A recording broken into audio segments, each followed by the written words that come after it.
This episode is brought to you by Visit Williamsburg. In Williamsburg, Virginia, there's never too much of a good thing. Whether you're a foodie, a golfer, a history buff, a shopaholic, an outdoor enthusiast, or a thrill seeker, you'll find what you came for here and more. So ask yourself, what is it you want? Discover Williamsburg and plan your trip at visitwilliamsburg.com. Looking to refresh your closet, home, or beauty routine this spring? Walmart's got all the stylish goods in one stop. From chic new looks and the latest makeup to quality furniture and tableware.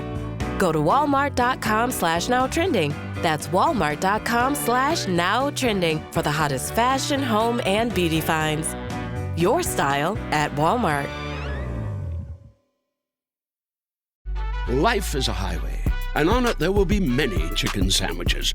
But there's only one McCrispy. So go ahead and hit the turn signal if you know about this juicy gem of a detour.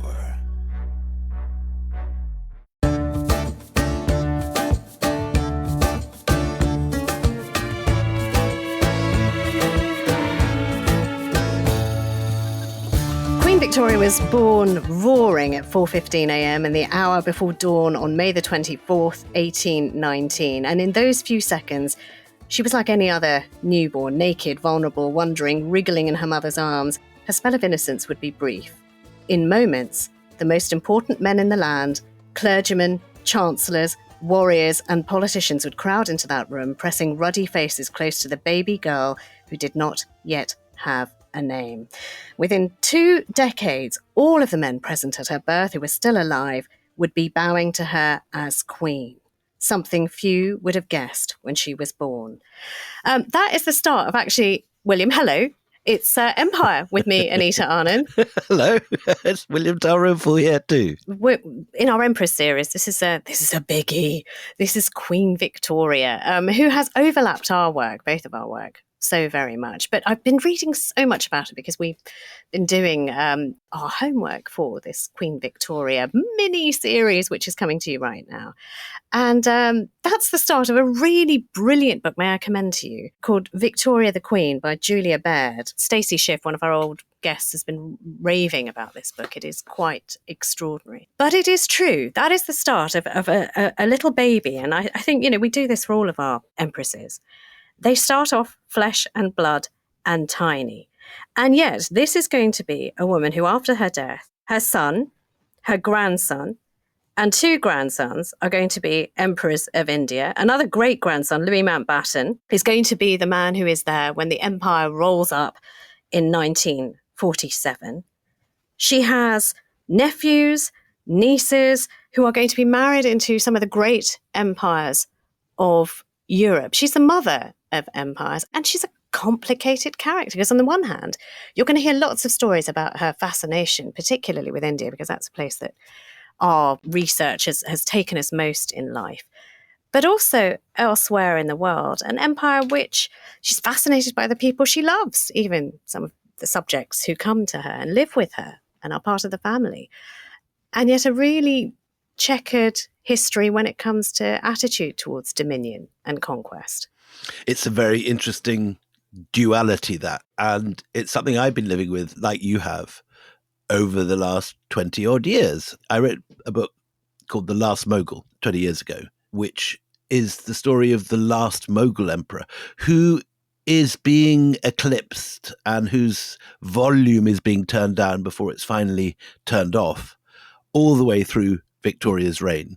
And while I'm writing this stuff and reading about what we today would call massive war crimes in 1857 during the reign of Queen Victoria, on the telly at the same time has been a whole succession of images, often very sympathetic images of Queen Victoria, in films, in costume dramas. We have Emily Blunt as the young Queen Victoria finding love with Prince Albert. We have Judi Dench at the end of her life with the Munshi. And in both these portrayals, she's a very sympathetic figure. As a young woman, she's fighting against courtiers who are machinating against her and triumphing. And it's a triumph of womanhood against this patriarchal Victorian society. In the kind of Judi Dench version, she is a voice of liberalism supporting the poor Munshi in a world of racists. And we are used now to seeing her as this very, despite being, outwardly this sort of, black clad widow for much of the end of her life, we're used to her seeing her as this rather benign figure, which is again part of the way that we often look at the British Empire in Britain as something ultimately benign. And when I read her life, I'm always trying to think of all those people who are having to appeal to her for survival in courts around the world, whose worlds are being extinguished by this great, enormous juggernaut that is the British Empire, at its peak, the biggest empire the world's ever seen. And she is the figurehead of it. And it's a complicated thing. The nearest I've ever come to someone else expressing this sort of complicated feeling I have to her is the wonderful Miles Taylor, who's professor of history at York, who produced a really spectacular book a few years ago called Empress, Queen Victoria and India. And he writes this very nice little line that I think expresses that very well. He writes, "Much has been written about how colonial rule in India after mid-century was Janus-faced, in other words, two-faced, liberal and inclusive in theory, but authoritarian and racist in practice. Queen Victoria stood for this duality. Formally, she constituted colonial authority in India, giving sovereignty and legitimacy to the state, sanctioning the policies carried out in her name. At the same time, as a female monarch, she represented justice and charity. She was a beacon of beneficence in ways in which the British bureaucracy in India could never be, either before the Great Uprising of 1858 or after. Abstract and remote, the fictive power of the Queen both buttressed and softened the rule of colonial difference." So without being sort of, woke and tiresome and irritating and sort of just being angry about all this in a way that perhaps is unnecessary, I do feel we've got to bear both those sides of the scales in our mind when we talk about her. Sure. But I'll see you're woke and I'll raise you a feminazi. How's that? Okay. Because you've also, complicated things. It is Olusoga's razor. Okay. Yeah. Complicated things can be true at the same time. And for every single empress we've done in this series, we have talked about their childhood, their formation, their origin story. It's the Marvel origin story. How did they become who they are and what they are? So what we promise you in this mini series on Victoria is not going to be, as William likes to throw up like a firework, the Emily Blunt version. I love Emily Blunt, by the way. I love Emily Blunt too. Yeah, no, but don't get me wrong. I love all this stuff. Love her.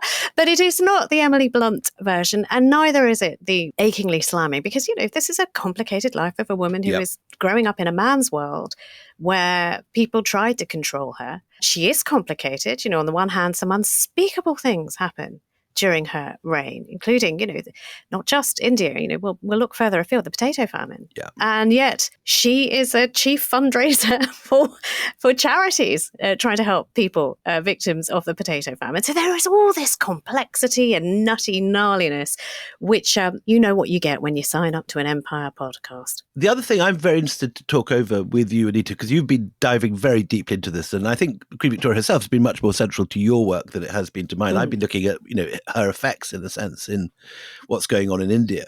But you've been dealing directly with her with your books like Sapphire and also your section in our joint Kohinoor book. But what I'm interested, and I don't understand, and I hope that you'll help me understand it better, is this question of what her attitudes to all this were. How, on one hand, she is the British Empire. She is the crown, which is ruling it all. And she represents everything that the empire is. Mm-hmm. Does she see it entirely as something benign and good that is to be rolled out for the good of humanity across the world? Because she's also aware of times when terrible things happen in her name. And I want you to help me understand how she sees it, because it's such a gap between that period and ours. Well, you know what? I could only try. But I'll tell you one thing. I mean, in my work, and you're quite right. I mean, I've sort of immersed myself in this period of history because the people that I'm interested in were most active during her reign. And I've always looked at it as an effect rather than the cause. You sort of have the reverberations of the depth charge. And I've spent preparing for this podcast, reading about the woman herself. And I completely had her as a two-dimensional character whose just mere presence had such an enormous effect on other people's enormous lives. But looking at her in minutiae, she's fascinating. And she is complicated. And there is no reason why anybody, you're not, I'm not, nobody listening to this podcast is a two-dimensional character. We are made up by the sum of our parts. And that's why I think it's really important that we look at the sum of these parts. So shall we start? I mean, look, I don't promise you answers, but we'll have a jolly good conversation on the way through this. No, this is something where I'm very, very keen to understand, because she is such a figure in our lives. I mean, it's extraordinary how many movies there are in the last 10 years about this person who died, 100 and whatever, 120 do the maths, ago. Do the maths live in the podcast. I did my maths out. Look at the slight panic. 120 is not bad, is it? He starts a sentence and panics 2 seconds into it going, shit, there's a maths thing in here and I did not mean to go there. We should inform listeners who don't know that Anita is married to a mathematician and takes, for some reason, He's a particle physicist, critical darling, view but of that's my okay. That's a particle physicist, in but numerality. He can add up numbers. That is true. Well, look, let's go back to the beginning, shall we? Because we do this for every one of our characters. So Queen Victoria was born at Kensington Palace, as I mentioned before from that lovely opening of a book from Julia Baird, on the 24th of May, 1819. And her name was Alexandrina Victoria. Victoria was not her first name, it's Alexandrina. Did people actually just call her Alexandrina as a kid? Yeah. And she was named after Alexander I, who was Tsar of Russia. Who we've met before on this series, haven't we? Alexander was the guy in the raft at Tilsit with the British agent underneath the raft, freezing his bollocks off while trying to overhear what Napoleon and Alexander were saying. Yeah, that one. Anyway, and Prince Edward was the youngest son of the king. He had 3 elder brothers, none of whom had children who would survive. So, Victoria really wasn't even figuring in the succession lineup. No one had her in their mind when she was born. Like Isabel of Castile last week. Yeah, I mean, the woman who no one knew would be queen. But there's a very funny story about how her father, Edward, just when his young daughter is about to be born, drags her mother, across from, he just doesn't want her to be born in Germany. Because, look, even if there is the remotest possibility that she'll have any standing or any line, any part to play in the line of succession, it will be good for her if she is born on British soil. So there is this sort of madcap, breakneck speed journey with his wife heavily in labour, sort of jiggling around in the back seat of coach, trying to get her to England so that she can be born on British soil, and he manages it. She never gets to know him, though, because he dies when she is still in infancy, and it's left then to her mother, Mary Louise Victoria, daughter of the Duke of Saxe-Coburg-Seafield, who is a really problematic figure in her life. And, in the sort of the Emily Blunt representation, she's just a boo-hiss baddie, panto baddie, right? I mean, I'm using your term, Emily Blunt. I love Emily Blunt. Emily, if you listen to this, I love you. But she's also a panto villain. But actually, at the beginning of her life, her mother seems to be quite a tender figure towards her. I mean, there's sort of letters and diary entries that exist where she sort of slightly scandalises the court because she won't have a wet nurse for Victoria. She's going to breastfeed her herself. Was that very unusual at the period? Incredibly, even up to, 1876 when Sophia, Dilip Singh is born, it's a person I've written a book about, you did not feed your own babies because, you and Callum will not know this. Breastfeeding is hard. It's really hard. It can be messy, sometimes quite uncomfortable. And today we have this concept of too posh to push. But in those days, it was sort of seen as something that the common people did. In the Mughal court at the same time, when my hero Zafar was born as the contemporary monarch in India, you have a system of posh wet nurses. Oh, yes. And this is a very important part of Mughal history because remember with Akbar, Maham Anga, and the kids of the wet nurse get elevated to become part of the family.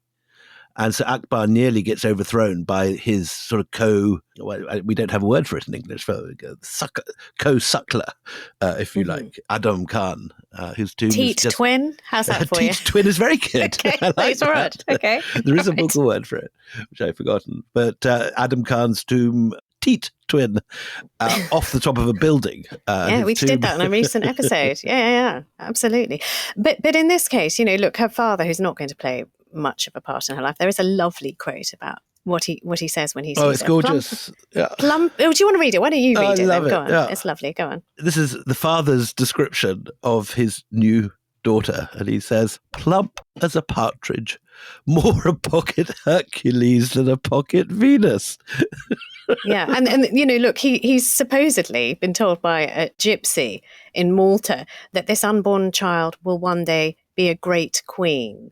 And it has been said that he's a superstitious cove, and he might have believed it, although nobody else would have, because frankly, this is just a little plump bonny baby who is, fifth in line, and really no one need worry about her. We should talk about the time that she's born into, because this is a time of great imperial growth for Britain. William, just tell me what's going on in the world in 1819, the year she was born. So this is immediately after the Congress of Vienna. And if you want a really intimate image of what this was like when a British Prime Minister and the Foreign Minister together rearranged the map of Europe, you have to go to an amazing country house just outside Belfast called Mount Stuart, which is the house of Lord Castlereagh. And he has around his dining room the chairs of the Congress of Vienna, each of which has the arms of the European royal house or leading house of the people around the table at the Congress. And you get the clear impression there, as you see around the dining room table with all the different characters, that this character, this point in history, at a moment probably that was never ever happen again, it is just the British Foreign Secretary who is deciding how Europe will be rearranged. After the Battle of Waterloo, they have complete power to get rid of this noble house, welcome this one, elevate this. But there's a reason for that. 4 years before she's born, Britain has defeated Napoleon. Battle of Waterloo takes place in 1815. So she is born into a world where Britain has humbled the most powerful man in the world, Napoleon. He's on St. Helena. And you've got the start of something that's known as the Pax Britannica. It's a 99-year peace that will last until World War I, where international powers are not dragged into world war as they were. I mean, arguably when Napoleon is at his height of power. And you've got an empire that is expanding. You've got British interest in Asia, in Africa, in North and South America, The Caribbean, Australia. When you've got them, look at the map of the world, you've got these sort of red patches. And you can see them, they start with them, as William has brilliantly outlined before, with these corporations, the East India Company and the Royal African Company. But they are growing at a pace. So she is born into this world, which is developing basically an increasing bruise, if you like, of red dominance in the world. And we think of Waterloo as, again, in the movies, it's Napoleon defeated, goes off to St. Helena. But what we don't see is the way that the British, therefore, after getting rid of Napoleon, have access to the whole of what had been the French Empire, and can just pocket all these French colonies as they wish and take whichever ones they wanted, and certainly have no longer to worry about French rivalry, because the French are knocked out for the rest of the 19th century, or certainly until the 1870s. And so you've got this extraordinary moment. This never happens again. I mean, Britain will win other conflicts, but it'll do so with a group of allies who also want their share of the cake. At this point, the whole cake is for the British to either keep or distribute to their friends as they wish. Okay, and also, I mean, that's what's going on sort of internationally, but look at what's going on at home. Queen Victoria, as she will be, or this tiny little baby, is born into a world that is becoming more and more industrialized. Britain, is the powerhouse of the Industrial Revolution. And this is going to be the very bedrock of the immense wealth that Victorian Britain is going to be based upon already. And this is the period when it's really getting into fifth gear, isn't it? It's starting in the 1770s. It's sort of going forward 20, 30 years. And by the time that Victoria is leaving her nursery and heading towards the throne, Britain is the number one economy in the world for the first time. Well, she's only 6 years old when, the Stockton to Darlington railway starts running. She's just a bubby, the first passenger train, which is, the railways are going to transform everything for what will be her empire. But she doesn't know it. She's just a tiny little baby. And she's having actually quite a difficult childhood. As we say, her father has died. Her mother is in charge.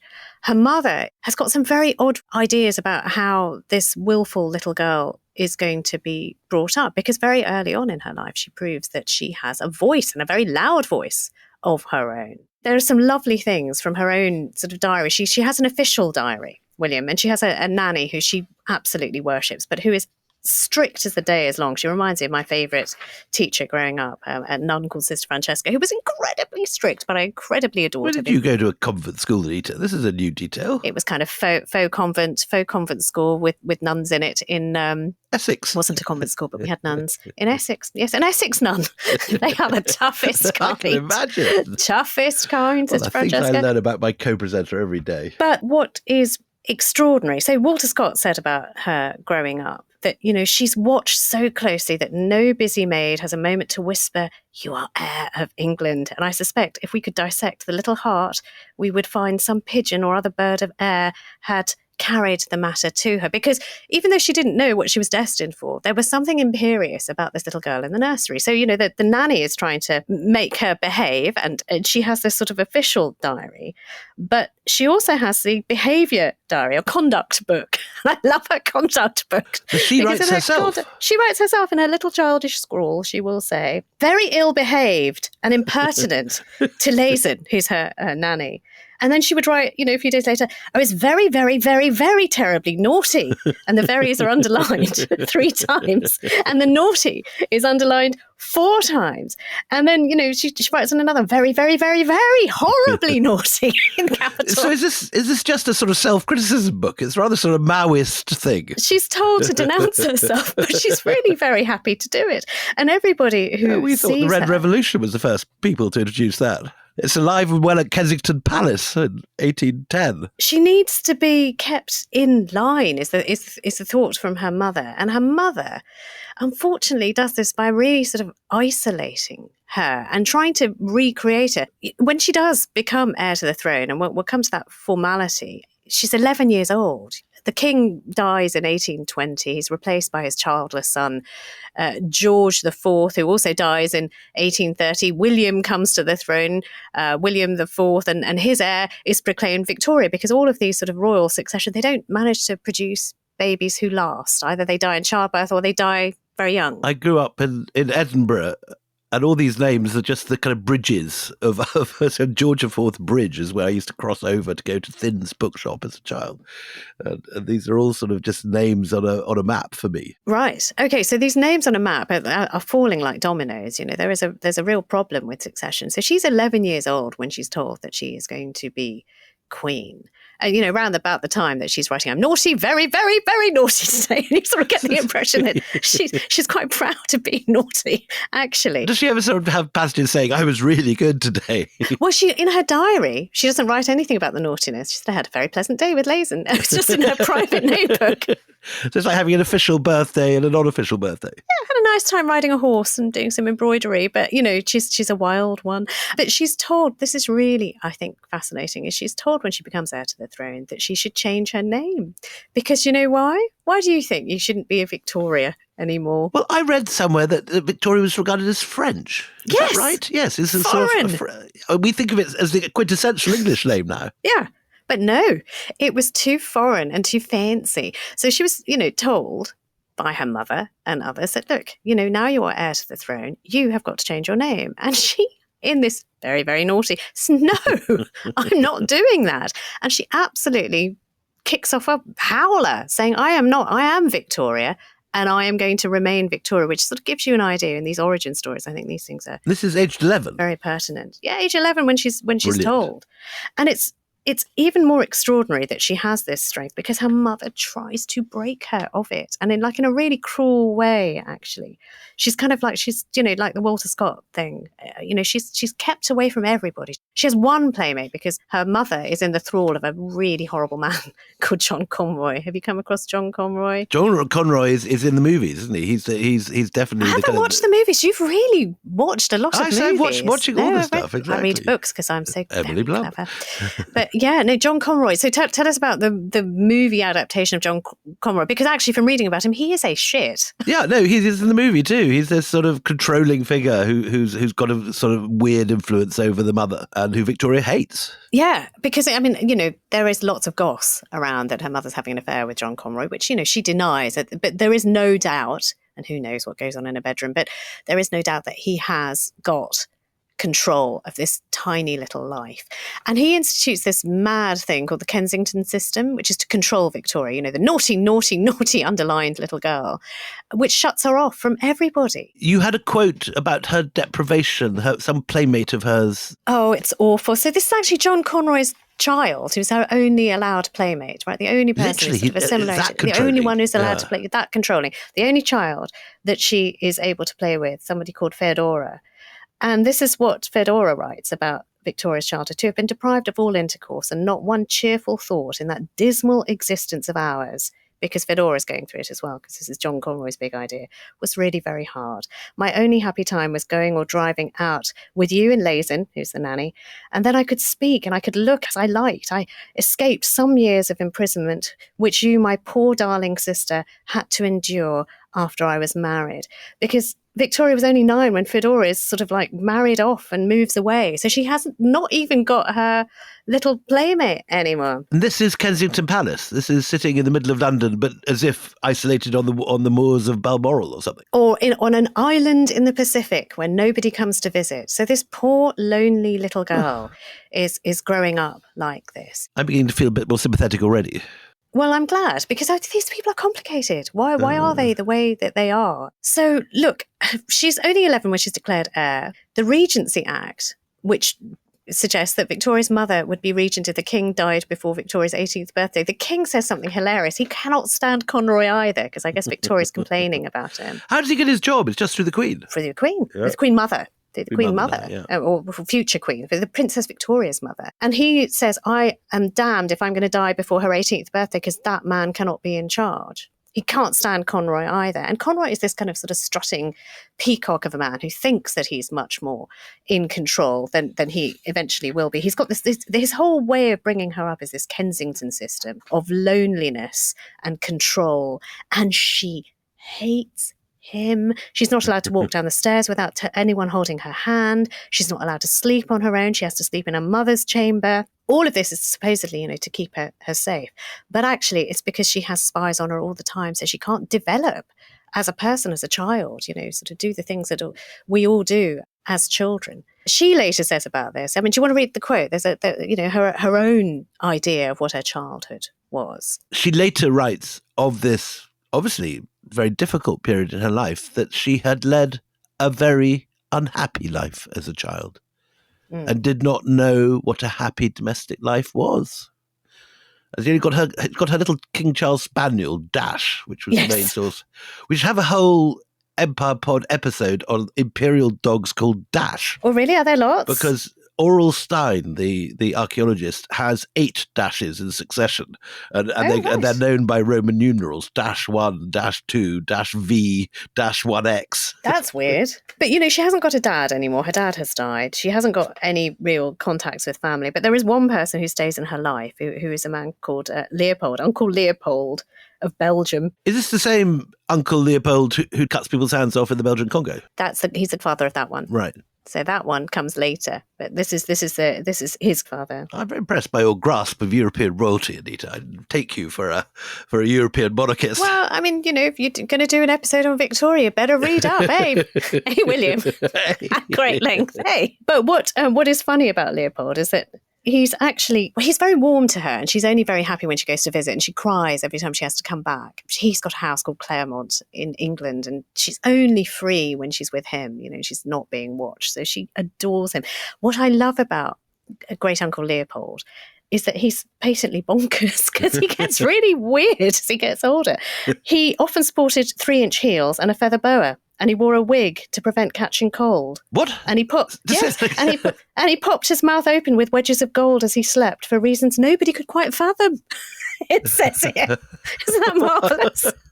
So no wonder she liked great Uncle Leopold, because he was the antithesis of everything that John Conroy and her mother. So what did he do with the feather boa? I am pretty certain that Leopold does it because he can. Because, sure. As one does. Why the hell if one's king of Belgium. not? There is an awful moment where she's sort of told by her mother when she's just very young and she's just become, this Regency Act is kind of being thrust upon her, and Conroy wants power as well, officially documented, because her mother never takes her side in these things. So, this is the making of a woman who has her own mind. And this will explain a bit about when she has courtiers later on in life. She basically has a pretty much FU attitude to men in authority, because she's there in her sickbed. She's very, very ill. It turns out to be suspected typhus, or some say it might be tonsillitis, infected tonsils. But she's running a very high temperature. And her mother won't believe that she's ill, and she can't get out of bed. And she's still just a little girl, The mother thinks she's making it up, does she? She said that she's making it up. But it's all this sort of tussle about the Regency Act. And what she says, her mother, is that you better give him a peerage, Conroy, and give him a place on the Privy Council. Give him an official role. He should be your advisor. And you know what? Even though she is sick, she just turns around and says to both of them, she's being bullied for years by this man, no. And she won't be moved. Absolutely no. And the thing is, there's a huge kerfuffle. Conroy leaves looking like a storm cloud, but they can't move her. And I think that at a very young age tells you a little bit about what this woman is going to be made of. I was very much attracted to that. Anita, tell me about her education, because I've read that she was completely fluent in German, used to argue with Prince Albert in German. And used to give him a scolding in German. So what languages does she learn? What sort of education is she getting? She's on her own, presumably just with a tutor. She's on her own. Lonely girl. I mean, the only people who come and visit are these tutors who often aren't a barrel of laughs. But she has a good mind. People talk about this great common sense that she has. And she is. She gets private tutors who teach her French, German, Latin, Italian. This is not uncommon in royal ladies. It is uncommon in ladies in general, because education just seems to muddle their brains, because lady brains can't take education these days. But if you're a royal, you are educated. So yes, you're quite right. And it's a funny thing later on in life. There is this note taken about it that every time she gets overpassionate or angry, she'll be so in German, which I think might be sort of indicative of her love of Albert, and that she wants him to hear. It's a good language to get angry in. If you're going to get angry, it's much better to be angry in German than in sort of French or Spanish. Yeah. I mean, this is sort of taking us up now from her birth, childhood, and, we've gone through the Regency, but we ought to have a look at what's going on elsewhere in the world in the 1820s and 1830s. And William, why don't you tell us a little bit about the empire that she will have? So let's do India first, because that is now consolidating.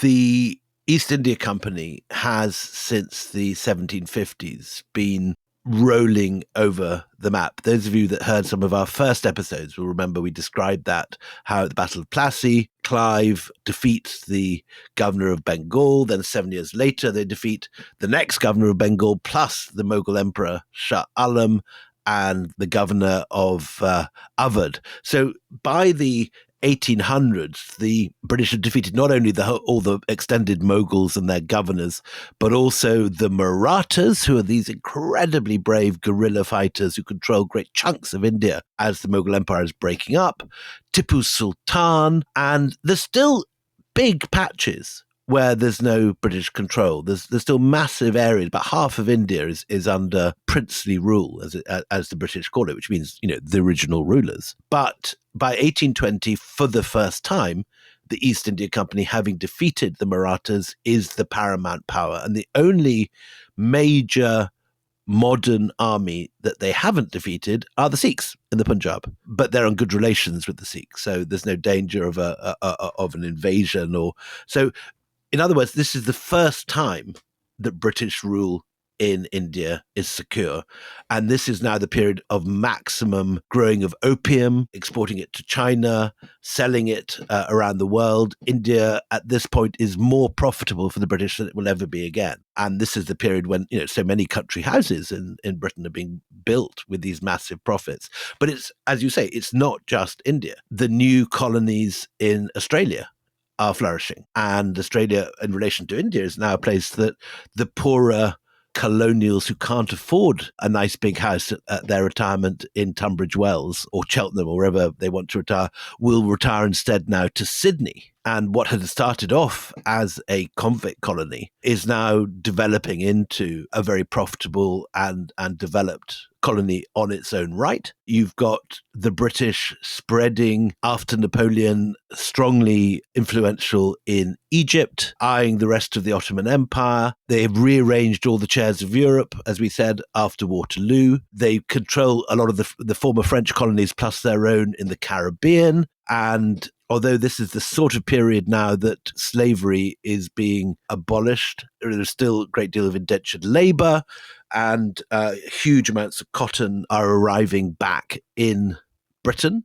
So the only place where British rule is in reverse, and the beginning, in a sense, of decolonization, if you like, in the world is North America, of course, where after the American Revolution, the British have been kicked out. But the British are still in Canada on not at all good terms with the Americans. And this is a bit of history that I think we never do in Britain, but it's well known in the US. In August 1814, British forces invade the young capital of America, Washington, D.C. They capture the city and proceed to set fire to the majority of the buildings, including the US Capitol and the White House. Gosh. Yeah. And you know, sort of you talked about big houses being built on the proceeds of this enormous trade and conquest that's going on at this time. But also, let's talk about the biggest house of all, shall we? The House of Commons. The Great Reform Act of 1832 has increased the franchise, so more people are able to vote. I mean, it's still not many. It's 1 in 6 Englishmen are allowed to vote. Slavery has been abolished just before Victoria comes to the throne. But she comes in when, you know, the monarchy is not popular in Britain. The Hanoverians, the dynasty that ruled for the previous 100 years, have led to mass discontent with the monarchy. George IV cemented this with, you know, vanity, womanizing. If you want to know what people thought about it, then just look at what people portray him as now. Prince George in Blackadder, you know, this sort of imbecile who goes around sort of womanizing his way. We owe him Brighton Pavilion and many other things. It was very horrible to his wife. But, you know, they are unpopular. So it is often said that, you know, the arrival of Victoria, she comes at a time when there is desperately needed a makeover for the British monarchy. So there we are. We have the dawn of a new era. Let's find out what happens after the break. Life is a highway, and on it there will be many chicken sandwiches. But there's only one McCrispy. So go ahead and hit the turn signal if you know about this juicy gem of a detour.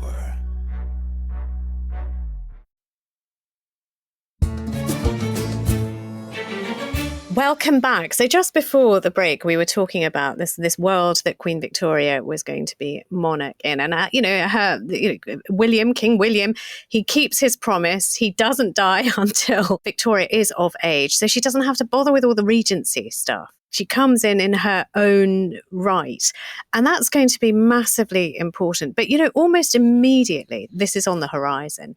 You've got people that she loves are in her ear saying, you know what, you've got to get married. You have got to get married. You definitely do. You remember a great Uncle Leopold? I do. The one with the feather boa. The one with the feather boa. He, as King of the Belgians, has a significant political voice as well as one, you know, that is paternal. She says of him, you know, he's like my own father as I have none. She loves him and she listens to him. And he says, do you know what, lady?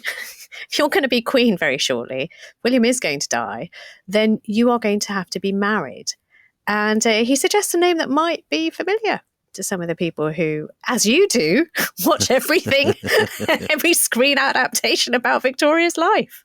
Who does he suggest? So, of course, as every Emily Blunt fan knows, they arrange Albert, the beautiful Albert, who will grow to be a very handsome man who will seize her heart, but not significant enough the first time. Because what happens the first time? It's not the best first date, is it? He's got terrible diarrhea. How did that happen? Do we know how? Well, I don't know. So I know how it happened. It happened. You've read her diaries. Does she have a theory about it? Well, I don't think she's any kind of epidemiologist. She's a lot of things. But I'm not sure she's taken a stool sample at this point. But it is her 17th birthday.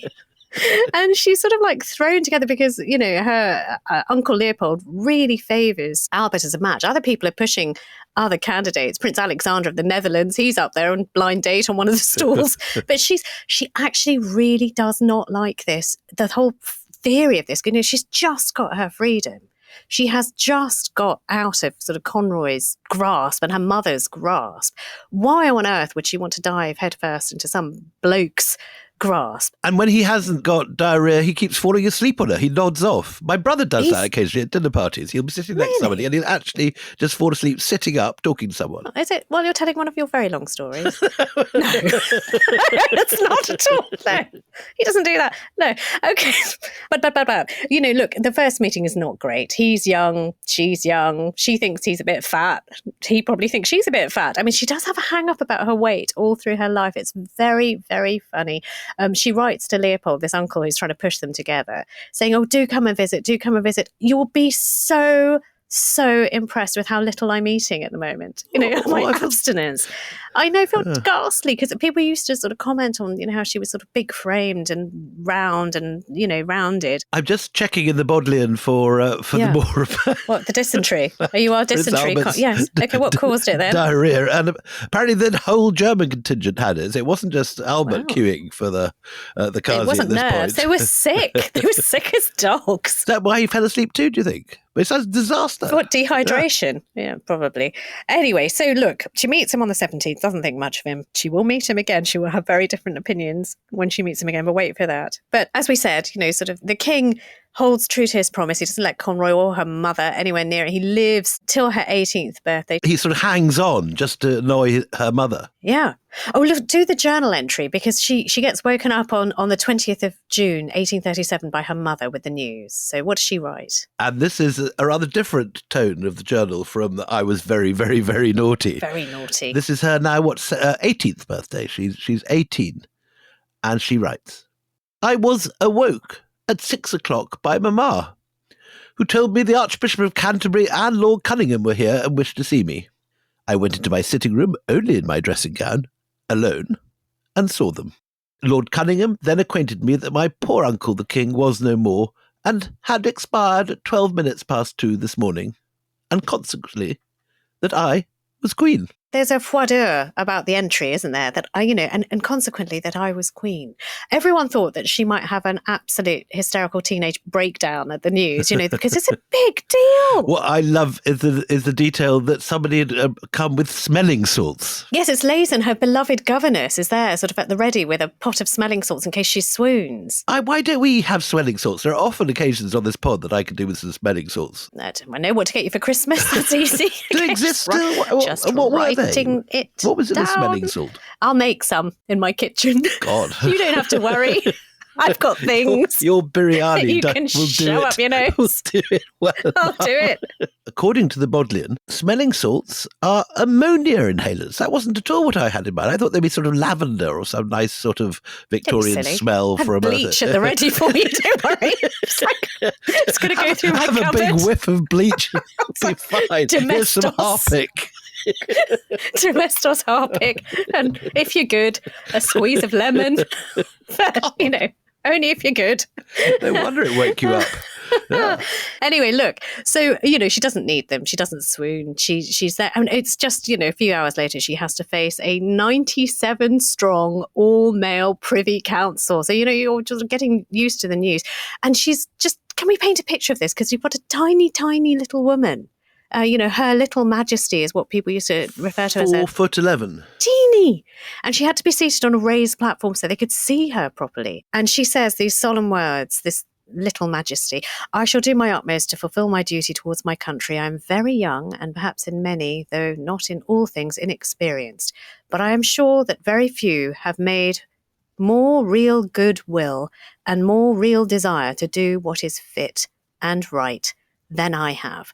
I mean, it's a good, we don't know it as well as I have the body of a woman, the soul of a man, you know, the Elizabeth I promise. But it's up there, isn't it? That, you know, you may think I'm little and tiny. A real desire to do what is fit and right. But it's right. It's so tragic for an 18-year-old.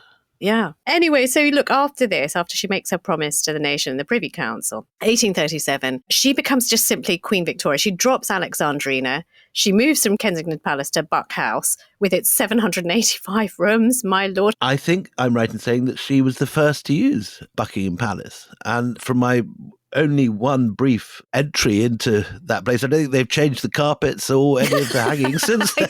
He says, It's absolute pure Victorian. like a critical interior designer. They have not kept up with the look at all. But look, what's hilarious about Buckingham Palace is it has 785 rooms, and she gives her mother the room that is furthest away from her in this enormous place with all the rooms. I think sort of, just to make it clear that you do not control me. And what is even more hilarious, William, even more hilarious is that they now communicate through letters. They both live in Buckingham Palace, but they are so far away from each other physically. All those corridors, all those long corridors we know from The Crown. Would you tell my daughter that breakfast is ready? Love, Mum. That kind of thing. Anyway, look, at the same time that Queen Victoria is being anointed Queen of England. It's the same year. Absolutely. Bahadur Shah Zafar. Yeah, so now tell us about his inauguration, because he's also being made a king at that time in India. It is the same year that my last Mughal, Bahadur Shah Zafar, is coming to the throne in Delhi. And just as Queen Victoria is aware that she is ruling an empire that is strong and growing and reaching its peak, Zafar is horribly aware that his empire is a shadow of what it had been. And one of his first acts is to write to Victoria. How old is he? Is he also a little majesty, or is he an older man? No, he comes to the throne middle-aged because his father lives much longer than had been expected. And so I think he's in his 40s by the time he actually gets his hands on the Mughal throne. And this is the letter he writes Queen Victoria. From unfortunate circumstances, the flower of my kingdom has faded, and the dominion of this house is placed in your hands to diminish or enhance its dignity. I have no ambition left for grandeur. I will devote my days entirely to religion, but I feel anxious that the name and dignity of my predecessors should be maintained, and that they may descend to my children unimpaired, according to the engagements made by the British government. And you also have, at the same time, in the same city, the great Mughal poet Ghalib is looking for a patron. And he's the greatest Mughal poet. In any previous generation, he would have been weighed against gold at the Mughal court. But now he's well aware the tax revenues have been diverted to the British, that Zafar is effectively penniless. And so he's forced to write to Victoria in distant London for patronage. And he's heard there's this new queen. And this is the letter he writes. He praises her for being as splendid as the stars. And he says how her Governor-General, Lord Canning, is as magnificent as Alexander, as splendid as Feridun. In other words, the heroes of the Shahnameh, which have left Queen Victoria a little bit muddled. And he realizes that the great Begum of London may not be familiar with the delicate etiquette in these matters. So he makes himself a little bit more explicit.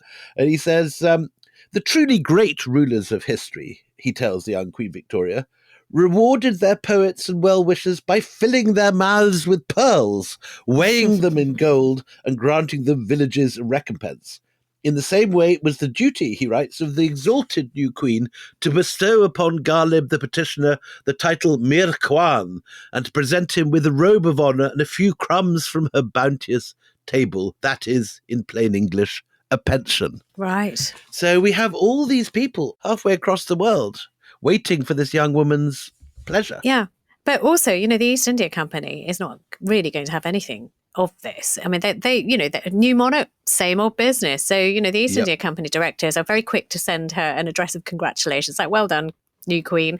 But in their July meeting, the leading lights of the company, this is from Miles Taylor's excellent book that you've loved and I have loved. The leading lights of the company, they're really, they're over the top in their admiration for the new queen, but they are sort of hinting all of these lovely things with, she needs to stay in her box. And they just let them get on with things their own way. And they prayed, and this is a quote that Miles Taylor has found from the East India Company, says, they prayed that the welfare of the millions of subjects in your Majesty's Indian territories entrusted to Parliament by our charge may be preserved and advanced under your Majesty's mild and beneficent sway. Basically, butt out, Vic. Another hilarious detail is that, the Raja of Alwar, who wants to send a nuzzar of gold directly to Victoria. How much is a nuzzar? A nuzzar just means a sort of feudal gift. I see. Okay. But what is hilarious is that he wants to send it directly to her, but then he sent this rather terse letter saying, well, if you want to send gold, send it to the Governor-General because he is the representative of the British monarchy. You deal with us. Interesting, isn't it? Yeah. And this, you see, is the complexity of Victoria's situation vis-a-vis the colonies, because while she has influence in England, she is a constitutional monarch. And yet she is presented increasingly in India as the ruler, as the government. And so you have endless displaced princes in India sending missions to Queen Victoria, trying to get access and finding themselves blocked at every stage by the East India Company, which either just don't deliver the letters or stop the envoys ever getting anywhere near Buckingham Palace. So all of these people falling at her feet and others trying to sort of barricade themselves in the corridors of power and keep her out of it. But her coronation takes place on the 28th of June, 1838. It's Westminster Abbey. It is, the newspapers saying, the Rose of England, the Queen of Hearts. We've had that before. Loved as soon as seen, writes one newspaper. We've had this before, but is this the first time it happens? Do you have big public coronations that everyone joins in with before this? I don't know. Well, I think it is unprecedented in scale because also you have newspapers which are spreading the word, which are making people cognizant of the day, the time, and where to be. It wasn't rehearsed. These days, and I've covered these things in my other job, they take hours and hours of rehearsal, but this was completely unrehearsed. It took 5 hours. Archbishop of Canterbury put a ring, first of all, on her wrong finger, which is not great. And it took hours to get it off. It suggests that she wasn't entirely clear which finger to put it on herself, was she? Well, I mean, she didn't know where the toilet was. It was all a bit tricky, to be honest. Nevertheless, she records this in her journal. I shall ever remember this day as the proudest of my life. And it is estimated some 400,000 people lined the streets of London to watch young Victoria make her way to and from Westminster Abbey. It all seems like such a glorious start, but you know what? Things are never that smooth. There are problems ahead. If you want to know what they are, join us for the next episode of Empire. But if you want to hear it right now, all you need to do is join the Empire Club. You'll be able to hear all the episodes. It's terrific the whole value. Of our Victoria series. Is it, William? Is it? Is it? I believe you. But you can join right now and you'll hear everything right now. All you need to do is go to empirepoduk.com and sign up there. Anyway, look, goodbye. Till the next time from me, Anita Arnon. And from me, William Dalrymple.